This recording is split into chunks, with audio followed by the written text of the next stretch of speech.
Hey, David here, and welcome to my channel. So in this video, I'm going to be talking, of course, about I shouldn't say of course, but I'm going to be talking about the Nikon ZR, but it's going to be part of the conversation, but not the entire conversation, because what I want to do in this video is I want to address some of the things that I've been seeing online.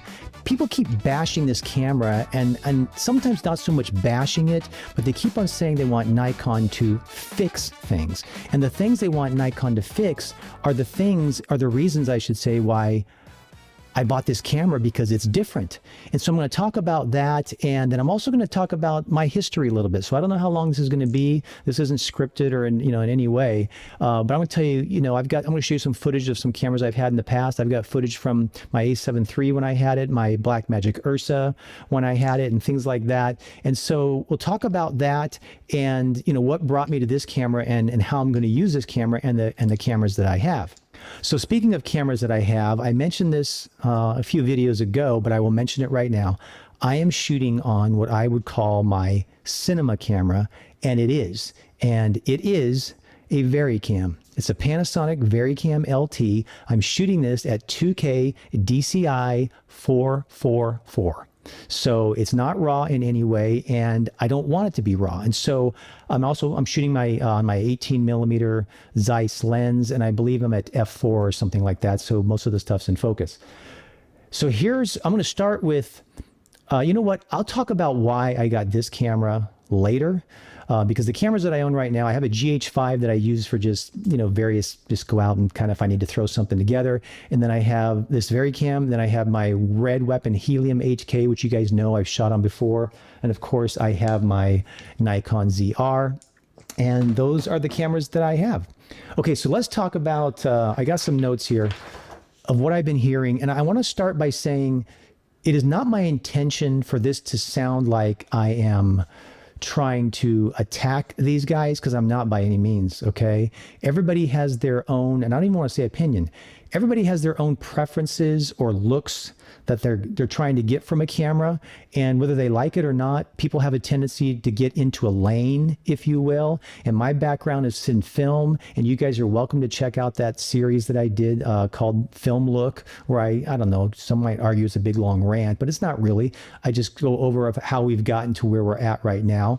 And so my preference is more of an organic film look, which is certainly not, I would say, it's not what you're seeing now, and I don't want to dive into that too much now, but a lot of the movies that you're seeing now are what I call the gamer look, and I know it's open to debate about that, but what I mean by that is, everything's from the dark side, or I should say the shadow side, and everything's dark, and you're shooting into corners, and it's all about contrast, because what's being sold anymore is conflict, fear, all that sort of stuff, and I get it. And if you look at movies not that far back, today, it's mostly rom-coms, but even the rom-coms and the kid movies, they're still getting into the shoot shadow side, stuff like that. But you don't have to go that far back, and you'll see that a lot of movies, they didn't do that. And I think it's because the stories were a little bit different, and they weren't trying to scare everybody and having every scene have conflict. So I'm not going to dive into that. That's a topic for another conversation. Okay, so let's talk about the guys that are not happy with the ZR. The first person I'm going to mention, I saw a video today, Philip Bloom. You guys know who Philip Bloom is. Good guy. He's been doing reviews about cameras and stuff like that for a long time. I think his background is more in documentary work. I don't know that he's a movie guy. And once again, I'm not saying that's an insult. I don't know if he is a movie guy, like a cinema narrative movie guy, or if he's more of a documentary guy. But he was, I don't want to say bashing is the right word, but he was getting on, so I'm going to laugh because it was H.265. I just did that video where I talked a little bit about H.265, right? One of the reasons you don't buy this camera. He was talking about H.265 and how he thought it was soft, and he pulled up comparisons of the ZR with the Nikon Z6. And so what I'm going to do is I'm going to read a comment that I made, and then his response, and then my response. And like I said, this is not a fight thing, but this is how it went down. He had mentioned in the video that he felt that the Z6 was much crispier, is the word he used, and he liked that. And so my comment was this: the Z6 III looks much nice. No, I'm sorry, the Z6 looks much nicer. Quotes, it's crispier. And then I said, Nikon, please don't fix this. I don't like crispier. I like I prefer artistic because I almost never shoot anything but red raw. And then I also said, Mr. Bloom, keep your Sony, and that's okay. And I don't know, some people might have taken that as a hit, but I didn't intend it that way. So Mr. Bloom responded, and he uses words that I'm not going to use here, so I'll just say blank. He said, good blank, man. Are you blind? The noise reduction is a soft skin feature. There's no way you watch this video for more than 20 seconds as you are talking utter blank. I watched the whole video. And so I simply responded and said, I watched the entire video. Maybe you should read my comment a little closer. And I don't know if that sounds mean or not. It's not my intention. I said, I'm not saying you're wrong. I'm saying I don't want crispier. If I want crispy, I'll buy a Sony. I hope you don't take this comment as an insult because it's not intended to be. And so that's what I want to convey to you guys. And you can agree with me or not agree with me. This camera is not a crispy camera. Now, having said that, this camera, in my opinion, is more video-like than that camera. It's more video-like than this camera. I got my helium sitting over here. But this helium, as nice as it is, AK, is more video-like than that camera. And I'll talk about that in a second, or I should say later. But I don't want this camera to be crispy. And I've also said to you guys, if you've seen some of my other videos, I've mentioned that NRAW and N-Log and using the other codecs in this camera, I said is more video-like. Remember, I'm not changing my tune here. I've been saying this for a while. And I shoot red raw if I want the cinema leaning, right? And so, you know what? I mentioned this in, I think I did this in the last video I did. I'm not going to say never, but I don't know if I'm going to use the word cinema anymore for this. I'm going to call it artistic. This camera has a more artistic look, which is going to lead me into the next person I'm going to mention. This camera has a more artistic look. To me personally, it's not film. It's not what this camera is. Like I said, we can debate it, but it's certainly more artistic looking to me than the other cameras, because those to me look clinical. They look digital. You can do all you can with your LUTs and all that sort of stuff, but they still have that look to me. And maybe my eyes a little more particular, I guess you might say, and the average viewer might not care. Okay, that's fine. That may be true. But this camera has a different look. So I'm going to go to the next person.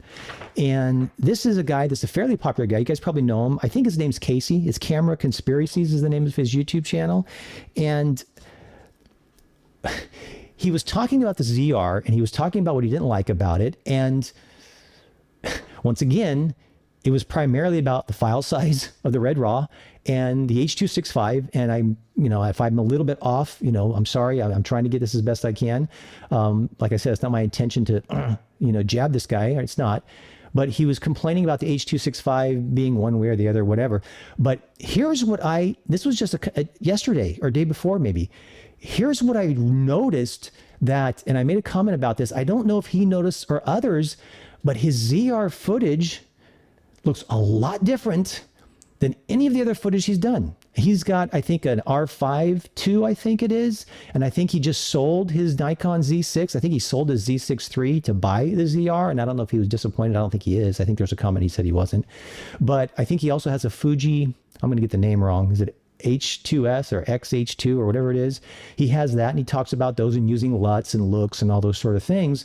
But what I submit to you, and I submit to this to Mr. Camera Conspiracies, the Nikon footage that he's shot when he shot the Red Raw, in my opinion, is the best footage he's ever shot. But once again, I'm going to go back to that word. It's more artistic. Am I going to say it's cinema? No, I'm not going to go that route. But it has a different look. Is it because it's softer? Is it because it's less crispy? Or as Mr. Bloom said, it's skin softening, whatever it is. All I'm saying is it does look different, and I don't have a problem with it. And I thought Mr. Camera Conspiracies, like I said, I think his name is Casey, I think his footage looked better. Oh, and I should mention something else. The very first walk and talk I did, I shot it on RAW, and somebody made a comment, because I was talking about, the walk and talks, and I was holding the camera out like this, you know what I mean? And I was, saying, you do that kind of look, right? And somebody made a comment. They said, this looks more cinematic than any walk and talk I've ever seen. And Okay, I will say it's more artistic, more cinematic, call it what you want. But the reason is because the Nikon ZR has a different look. And most people that do those walk-in talks, it's on their iPhone or their phone or whatever it is. So, we're not going to get into a technical cinematic class here, but, phones have very small sensors, everything's in focus, blah, blah, blah. So it has a different look. I get it. But they noticed that. They noticed that it had a different look. And I wasn't intentionally trying. I think I may have had it at, I don't know if I had it at f2 or 2.8 or what I had it set at, but I did have an ND filter on the end, and they said it had a more cinematic look. Okay, so the next person I want to mention is not so much, he didn't talk about ZR. His name is Luke Forsyth. I'm sure some of you guys got to know who some of these people are. But he said something that I thought was really interesting that was going to be kind of a segue into me talking about why I'm very interested in this Nikon ZR camera. He had a video about being an individual creatively, and his comments were, he basically said he talked about cookie cutter projects, on how you go out on projects, and he was interviewing, or actually collaborating, whatever YouTube's calling it now, with another guy who I guess has a commercial company. I don't know if he does commercials or if he does everything. I think he does a little bit of everything, and he was talking about how a lot of projects kind of look the same, or they want the same thing. And so he's talking about cookie cutter projects. And he also talked about, cookie cutter looks. And he said how people take a reference image, and he pulled up an example of it. I'm not going to do it here. He put a reference image, and then he showed other images that look the same as the reference image. And his comment was that there's too many people that are just kind of saying, oh, I want to look like this. And then they make it look like that. And I think that where that comes from is so many people, and, I don't want to get on a tangent here, but I think it's important to say this. When I finished film school down in Southern California, I went to American Film Institute, not that that matters or where you guys know where that is, long time ago, over 30 years ago. When I had finished there, I remember going to an ad agency. And it wasn't an agent, it was actually an ad agency. And we were talking about me directing a commercial, something along those lines. I think, yeah. And he had made a comment that I thought was rather odd. He said, have you done anything with yellow buses? And I said, no, I haven't shot anything with yellow buses. And he said, well, we're looking for people that have shot yellow buses. And it kind of threw me for a second, but then I started thinking about it. And the more I learned about how Hollywood works and a lot of this works, there's a lot of people out there that are trying to cover their, what, right? So he doesn't want to look bad if he hires a director who does a commercial that doesn't do well, it doesn't look good, whatever it is, and somebody says to him, well, did you see if he'd done buses before? I can't comprehend that, but I guess that's the way some people think. And it brings me to my next note that I had here. I left a comment on Luke's, on that video, and I said, there's a famous Hollywood line, and I may not be getting it exactly right here, but I'm going to get it pretty close. And that, Hollywood movie stuff. And the line is, we want the same, only different. And that line comes from people that I think are trying to cover their, and people are used to watching, it's like rom-coms. I call them kissing credit movies, meaning you have everybody fighting throughout the whole thing or whatever, not entirely, but you understand what I'm saying. There's conflict everywhere. And then they kiss at the end, and then you roll the credits. So I call them kissing credit movies. And so they're all basically the same. You could take the same script, stick it in the snow, or stick it in the beach, and make the person a baker, or make them a postman or post person or whatever it is. And they're kind of all the same, right? But there are people that will watch that same thing over and over and over again. And Hollywood, if you will, or people that are, doing this for the money. And I mean, to a certain degree, we're all doing it for the money, right? That they know that's what works. And on a separate but similar note, I've talked about this before. I'm not a big LUT guy. I would recommend that you guys learn how to do some grading. I mean, there's nothing wrong with LUTs, but if you learn how to do your own grading and manipulate colors a little bit and decide what you want to do, make the darks a little darker or not a little darker, whatever it is that you're wanting to do, there's all kinds of philosophies out there. Learn how to do it yourself and find something that you like, a look that you like. Try to be an individual. Okay, so now let's talk about what brought me to here, if you will, and why I like this camera. In order to do that, I have to, talk about the other cameras I have and the type of projects that I want to do or like to do. In the past, my history, I am not a guy that's been hired out for the most part to shoot something. Well, I could tell you with certainty on this, and I've mentioned this before. I can't remember ever being hired to shoot something and just hand them the disc. I don't think I've ever done that. I've always been a turnkey kind of guy. You hire me because you want a product, and I'm going to deliver that product. And so I could tell you other stories about that, dealing with the unions and stuff, but that's the time for another video. So that's what I've always done.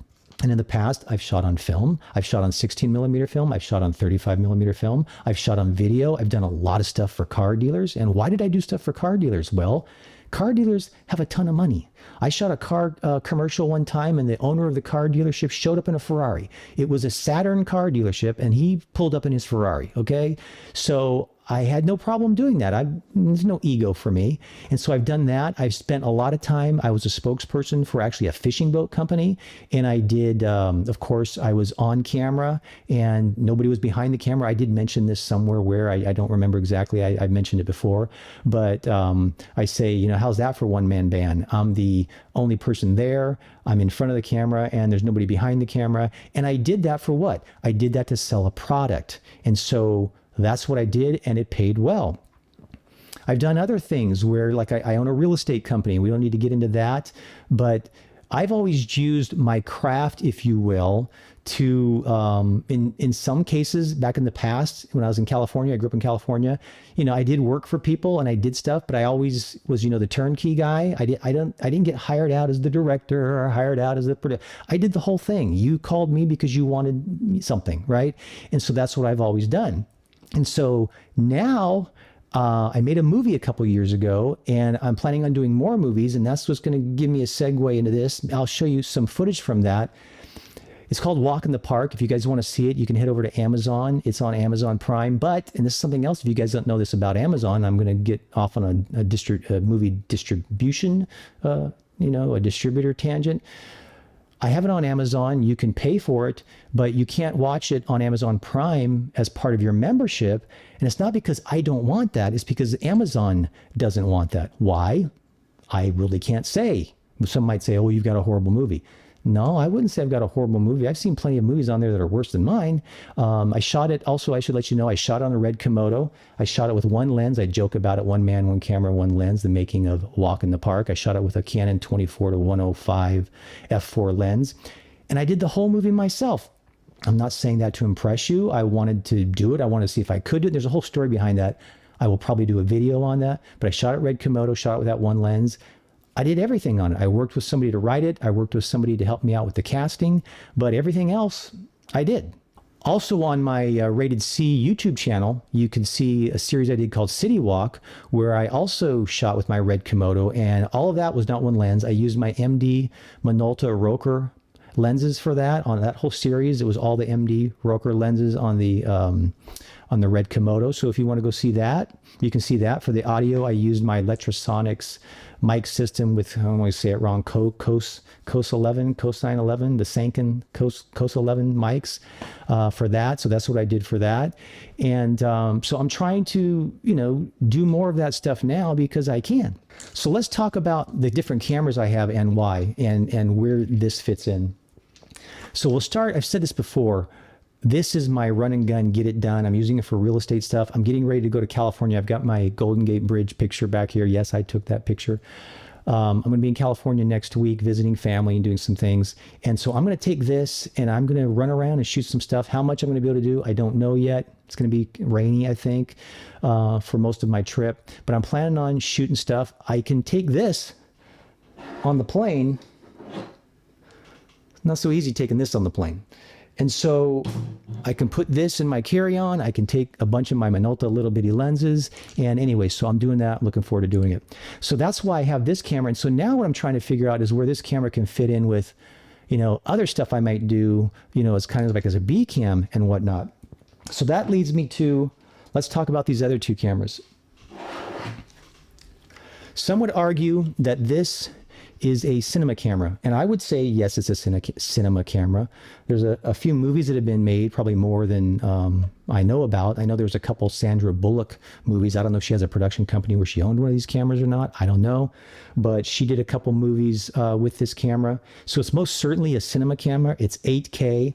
I think most people that bought the red weapon helium, that's what this is, red weapon helium. You can see it right there on there, helium. I think most people bought this camera because it's really, really good for commercial stuff, for what I would call digital corporate, if you will. The colors on this are incredible. Like I said, it's 8K. You've seen some of the stuff that I've done where I can punch into the camera and whatnot. I don't have to do the, focus pull or focus, autofocus thing or anything like that.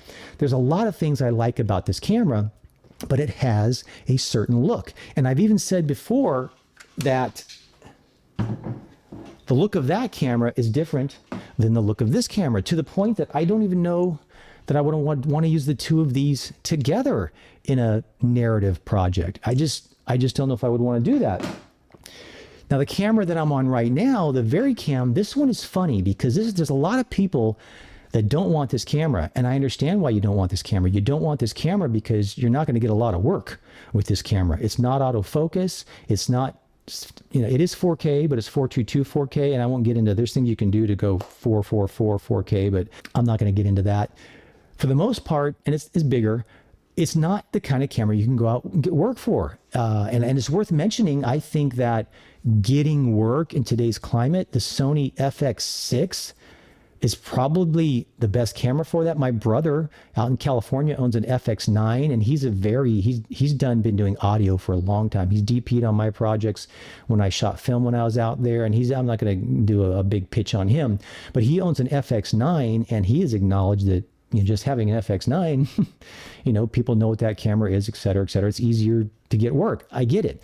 So back to my VariCam, I'm shooting 2K right now. I think I mentioned it. I'm shooting 2K DCI 444, and this is a softer look. Is it an out of focus look? No, I hope not, but it's certainly not a crispy look. And this sensor, some do argue that this camera is just as good as the Arri Alexa. It's open to interpretation. They're a different look to a certain degree. But one thing that Arri did and that Panasonic did is they made an effort, because they came out similar time frames. Arri, I think, was first. Unlike Red, and I'm not going to get into my film look series here, but Panasonic and Arri or the two companies that I believe made an effort to try to replicate film. The sensors are not big. The Arri sensor, I believe, is 7 megapixels. This one, I believe, is 8 point something megapixels, because the Arri one is a 3.2K open gate. This one's a 4K. But you can shoot, like I said, I'm shooting 2K 444 here. They made an effort to be organic, okay? Is it film? In my opinion, no, it's not exactly like film, but it's the closest. And so I've done tests with this and my red weapon helium. The red weapon helium is crispier, okay? It is, and that's not necessarily a bad thing. It is what it is. This camera, the VariCam, handles roll-off highlights far superior than either one of these cameras. And I don't think I have any side-by-sides that I've actually kept that I could show you, and I'm sorry, you guys, I haven't done that. But it's a significant difference. If you have some clipping in this, you don't really notice it. You know that it's there, but it's not a distraction. Now, I've said that before too, right? And so for me, this camera is a narrative camera, and I'm going to use it for making narrative projects, for making movies and delivering on 2K. You can go to a theater with 2K and it's not a problem. And so for me, this camera, it just has a different look. Now here, this is very, it's a little sterile. I've got, there's not much going on here. So is this a movie look? Well, I don't know. I could look like this, and this look like a movie to you. I think that this camera has more of a movie look. Now, having said that, like I said, times are changing. And to some people, you'll look at this camera, you'll look at this image, and you're like, it doesn't look like a movie at all. Because some movies now, like I said, I call them gamer movies, and I don't mean that as an insult, but there's a lot of people that video games is a huge business. And I think there might be some talk of, hey, let's make movies that look like video games, because a lot of guys out there spend their lives doing video games. And so I think there's an element of that, but I don't think it's good for doing legitimate narrative story projects. I just don't. And so that's why I got this camera, and that's why I have projects I'm planning on doing with the Panasonic VariCam. Let me just show you some footage real quick of cameras I've had in the past. So I had an A7S III, and I'm going to show you some footage I did of an interview. It's back to that fishing boat thing I was talking about. And it's a great camera. I have no problem with it. I like the footage. The autofocus was nice to have. The stuff you're looking at here was the A7S III, and I had the Sony 28 to 135 F zoom, I believe it's called, or PZ zoom, I think it's called.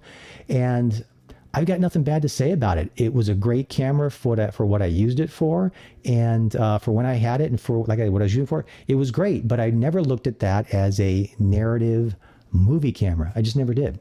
All right, so next, let me show you some footage of my Blackmagic Ursa that I had. And a lot of people would argue that the Blackmagic Ursa and the Blackmagic cameras now, they're getting better, whatever, that they are cinema cameras and they have that movie look. And I'm not going to disagree with you, but for me, it never really had it. It had the Blackmagic movie look, which was not bad by any means, and I used it a lot. Once again, I also used it for, I'm going to show you a commercial right now that I shot. This was one of those nobody there but me. I shot this commercial for that fishing boat company I was telling you about. Shot on the Blackmagic Ursa. Looks great. It had, let's say an artistic or cinematic feel, if you will. It had certainly a high-end professional feel, which I liked, and that was good for the image that I was trying to do with that company. And so I don't have anything bad to say about that camera, but obviously I don't have it anymore. Okay, so that's it. I am going to, for those of you that care, once again, I have this. I'm going to be doing some testing with this next week in California. And my main interest is I want to find out how well I could use this as a B cam for this VariCam that I have right here. I like using this for narrative projects. I've already felt that, I've done enough tests that I don't feel this is a really good fit with the helium. I just am not. Oh, I should also mention that I did a video not too long ago where I was talking about shooting from the shadow side. In that video, if you guys want to go back and look at it, I'll put a link for the video. I shot the sitting down stuff like I'm doing right now. I shot that with my red weapon helium, which I said, but all of that other footage, the sample footage, I shot with this. I shot with my VariCam. And so that's why that video is also loaded up on YouTube as 2K DCI, because I had this and it was all shot at 24p. And that's a whole other thing that we haven't talked about. This doesn't do 24p. Do I want to shoot an entire movie at 23:9:8 with that, which it can do, and have this be 23:9:8, or just shoot some B with this? Anyway, you understand. These are the kind of things that go through my brain. And of course, I have my drone. I've shown you footage of that before. I have an Inspire 2 that shoots CD&G RAW, and that also shoots 24p. So right now, sitting here, I'm planning on the projects I'm working on. I'm planning on shooting a movie with this camera and my Inspire 2, all at 24p. And will I throw this in? I may, I not. Oh, and one other thing I will throw out. I know you guys have these tangents. This will give you guys something else to, oh, really? I have looked very seriously at the Sigma FP camera. The Sigma FP I find very interesting. And the reason I find it interesting is because it's a non-PDAF sensor. And I'm not going to get into that. I talk about it in my Film Look series. It's a non-PDAF sensor, and it's a 4K 24 megapixel. So it's got some resolution, but it's a 4K sensor that will output 2K, just like this VariCam does. It outputs 2K CD&G RAW 12-bit. So I'm not saying I'm going to run out and buy that camera. It's certainly not going to replace this camera, because there's things this thing can do that one can't. But I am going to tell you guys that in the back of my mind, because I know there's a couple guys out there, and there's been some comments that they're not sure if they want to get rid of their their FP. I saw a guy on Facebook that was selling his Sigma FP, and he said he upgraded to the Nikon ZR. And I could see why he would say that. But for me, how many times do I need to say this? Cameras are tools, and the Sigma FP is a different tool than the Nikon ZR. But you guys, feel free to leave your comments. I'm really wondering if I need a little bitty, go out and nobody knows what I'm doing. That Sigma FP has definitely got my attention, shooting it 2K CD&G RAW 24p, because I'm pretty sure it shoots 24 frames per second as well, to use as my B cam for this VariCam. So anyway, that's it. I hope you enjoyed this video. That was a little bit long. Be sure and leave comments if you guys enjoy me, going on these, I don't know if tangent's the right words, but expanding on things. And be sure and do thumbs up if you like it. Do thumbs down if you don't like it. And please, if you don't like it, tell me why you don't like it, because I am curious. Because I know some people out there just don't like it because, you're a Sony guy or you're a whatever you are, and you don't, you just, anyway, it is what it is. But I hope that I've made it clear enough that I am not a fan of any camera manufacturer. If Aries were the size of this, I'd own one. When I was looking at this very cam, I was considering Arri Alexa. The Arri Alexa Mini, I won't get into it. It's a lot of money, of course, but it's not like this. This one has XLRs you can plug in anyway. Also, real quick, I should mention this car. The focus squares on this, and you know what? I know you guys, if you've even gotten this far, maybe I'll do a whole video on the very cam, but I'll just say this. Focus squares, awesome. EL zone for doing exposure, in my opinion, far superior than false color. Far superior. I'll save that for another video. All right, so I'm done. So I'll see you. Take care.